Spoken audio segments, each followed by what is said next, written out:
শুকুর আলী। ধুবড়ী লোকসভা আসনে প্রতিদ্বন্দ্বিতা করছেন তিনি। বাংলাদেশের হিরো আলমের কথা মনে আছে তো?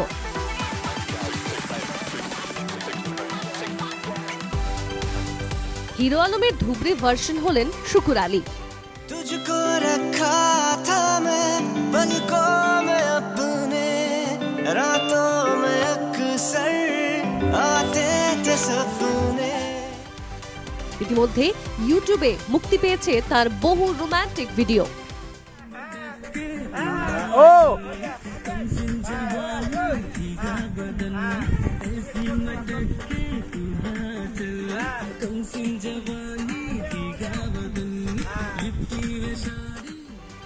তবে রাজনীতির প্রতিও রয়েছে তার বিশেষ আগ্রহ, তাই এবার ধুবড়ী থেকে প্রতিদ্বন্দ্বিতা করছেন তিনি।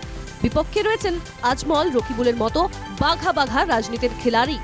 তবে তাতে ভ্রুক্ষেপ নেই। অন্য দুটি দলের মতোই দিন রাত প্রচার চালিয়ে যাচ্ছেন তিনি। গত সপ্তাহে তার উপর হামলাও হয়। এক কথায় প্রচারের আলোয় রয়েছেন তিনি।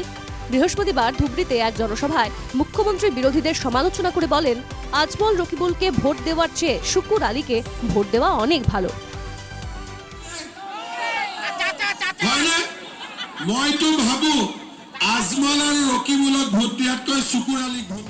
এদিকে মুখ্যমন্ত্রীর এই মন্তব্যে ক্ষুব্ধ এআইইউডি প্রধান বদরুদ্দিন আজমল। শুকুর আলী প্রসঙ্গে মুখ্যমন্ত্রীকে নিশানা আজমলের। শুকুর আলী তার মারপেটের ভাই, চিফ মিনিস্টার। তৃতীয় দফায় অসমের 4টি লোকসভা আসনে ভোট গ্রহণ। এই 4টি আসনের মধ্যে সবচেয়ে আলোচিত আসনটি হচ্ছে ধুবড়ী। তাই এবারের নির্বাচনে শুকুর আলী কত ভোট পান তাই এখন দেখার বিষয়। Bureau report, NKTV Bangla.